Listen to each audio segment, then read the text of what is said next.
New faces, new debates, every single week.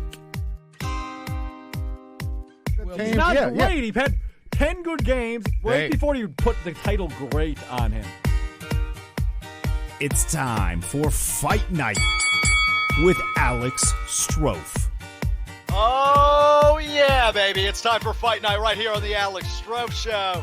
This week's topic is what is the best division in the NFC heading into 2020. This week, all the way from Delaware, my good friend Michael Bollig will jump on with me. Mike, how are you, my friend?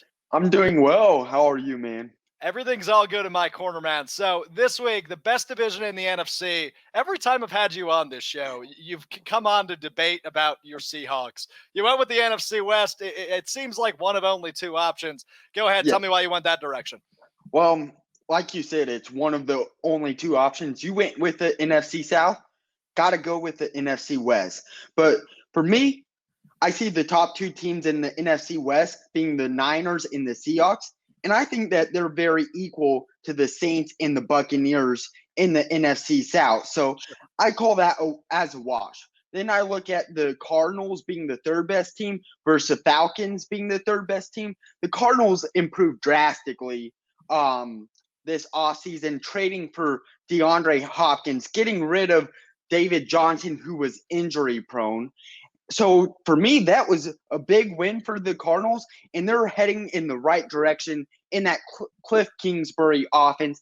And Cliff Kingsbury is finally getting this offense like he had it at Texas Tech with Patrick Mahomes. And then I look at the bottom feeders, and I'm like, Panthers versus Rams. It's a no-brainer. The Rams are a way better team than the Panthers. Panthers, in my opinion, are in the hunt for Justin Fields or Trevor Lawrence in the draft next year. I think they're going to be a bad team. Matt Rule has history of taking over teams. And in his first year, he always struggled with Baylor and Temple in college. They had awful years his first year. So I expect the Panthers to be no different, that they're going to struggle. And for talking about a complete division, you got to look at the bottom feeders when the top level teams are so even. So the big difference is the Rams and the Panthers. That's a really good point, Mike. Yeah, I think the Panthers are a big question mark for me as well. I think you're lower on them than I am, thinking that they're going to be the worst team in the NFL. You're actually not the first person that said that to me. I think Teddy Bridgewater is rejuvenated. We saw that in New Orleans last year. And obviously, we're comparing very different offenses. But Christian McCaffrey still plays for the Panthers. And now you add an elusive quarterback in Teddy Bridgewater. Yeah, they lost Luke Kuechly to retirement, so that doesn't help their case so much. But I still think that defense will be competent, and I say that with air quotes. I think they'll be good enough. They will be the worst team in the division. I'm with you, and I agree on the other side. I think the Rams are the worst team in the NFC West, and they lose Todd Gurley, who obviously wasn't all that good. He comes to the South now and adds to that Falcons offense. I think your comparison between the Falcons and the Cardinals is a very interesting one I haven't even thought of. The Cardinals, I won't sit here and lie and say they didn't improve. Adding DeAndre Hopkins, who debatably is a top 3 wide receiver, and we have all 3 teams maybe with the top 3 receivers in this debate. But as a whole, I look at the NFC South, and I still think the Saints run it. I'm not as high on the Bucs as everybody else is. I think they're probably the 3rd best team in that division. I will flip-flop the Falcons. And everybody can come at me and say the Falcons have a trash defense. They have the best 1-2 wide receiver punch in the NFL in Julio Jones and Calvin Ridley. And they also have Matt Ryan, a former MVP, and they add Todd Gurley. If Todd Gurley can be even a sliver of his former self that he was 2 years ago, that offense is going to put up points, and they have a very good shot to make a playoffs in an expanded field. When I look at these divisions, I think there's a better chance for 3 teams in the NFC South to make the playoffs than there is the NFC West.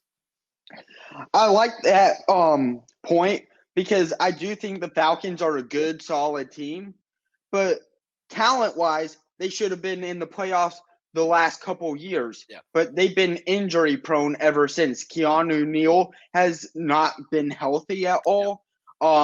and they've just been injury prone. Believe like last year they started 1-7 or something like that. Bad. So they've been injury prone. They haven't been able to figure out how to get over the hump ever since the Super Bowl tragic loss 28-3.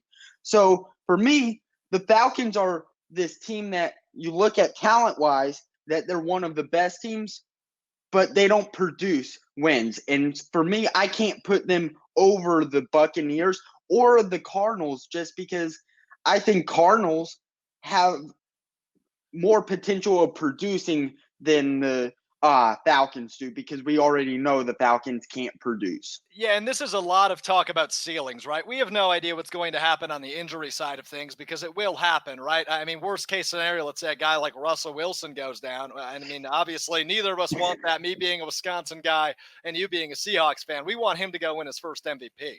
But at the end of the day, I think when we compare ceilings like this, I'm going to do something that maybe means nothing. But as the great J. Cole once said, history repeats itself, and that's just how it goes. Look at the last 5 Super Bowl representatives from the NFC. They haven't made the playoffs the next year. And obviously with the expanded field, that gives the 49ers a better chance. But playing in a division that competitive, I don't even know if the 49ers can do anything that they did last year. Now, obviously, the news came out today. Deebo Samuel could miss somewhere between 12 to 16 weeks. That's a big blow, but obviously there's plenty of time to figure out with that. I look at Atlanta. We mentioned the 1-2 punch. We look at the 1-2 punch in Tampa Bay in Chris Godwin and Mike Evans. And obviously you add Tom Brady to the equation in the NFC South. Look at the quarterbacks, man. You've got Tom Brady and Drew Brees, who are both first ballot Hall of Famers. Hell, Matt Ryan might even be a first ballot Hall of Famer. And Teddy Bridgewater has something to prove. Atlanta also does too. They brought back Dan Quinn after the last 2 horrible years they've had. Yeah. This team's going to be fired up if they want him to stay around. I mean, obviously, this is comparing ceilings. Nobody's going to be definitively right until the end of the regular season.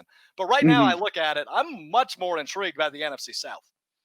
Yeah, I mean, it's an intriguing division just because there's more storylines coming in. Yeah. Like, how is Tom Brady going to cope without Bill Belichick and in a new city and team?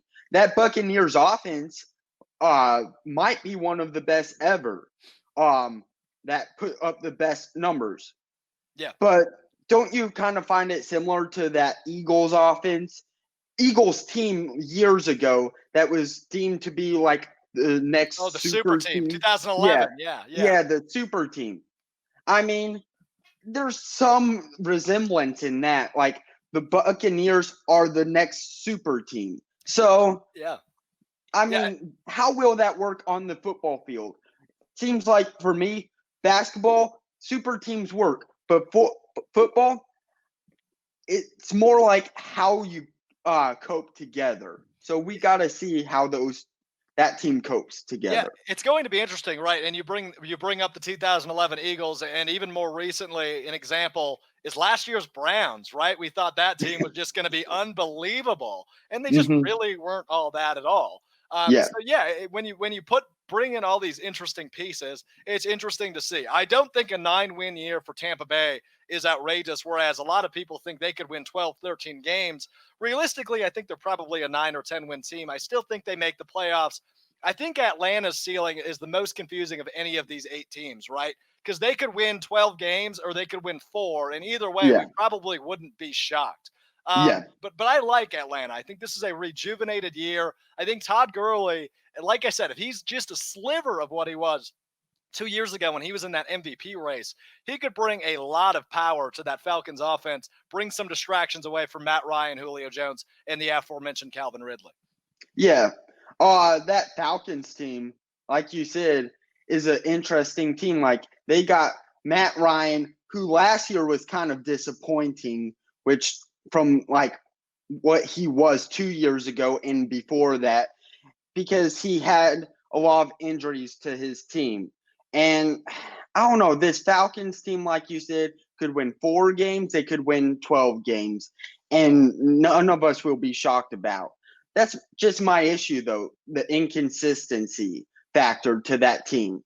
And I don't know. I can't call them one of the best teams in one of the best divisions if they're that inconsistent. No, that's fair. Mike, we're running out of time, so I'm going to let you make your final round case. The NFC West better than the NFC South. Why? The NFC West is better because we saw the 49ers make the Super Bowl last year. We saw the Seahawks make the divisional round last year, which they could have made a deeper run if it wasn't for injuries. They were down to their 4th-string running back and tight end come playoff time. Cardinals went up in the offseason, drafting Isaiah Simmons from Clemson, the do-it-all defender. They added the best receiver in the game in DeAndre Hopkins.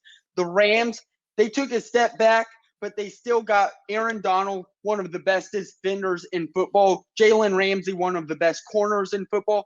Cooper Kupp, in my opinion, one of the most underrated receivers. And watch out for Cam Akers, guys, because Florida State, last few running backs have shown that they've done great their rookie year. Devonta Freeman and Dalvin Cook have been the last two. So watch out for Cam Akers in that running back position. On a side note, I was also a very big fan of Cam Akers. I was hoping the Packers went after him, but obviously they went the direction of A.J. Dillon, which I'm thrilled with. But anyway, back on topic. My last wrap-up would be this. When I analyze divisions, I think we all look to the sexy positions, right? Especially quarterback.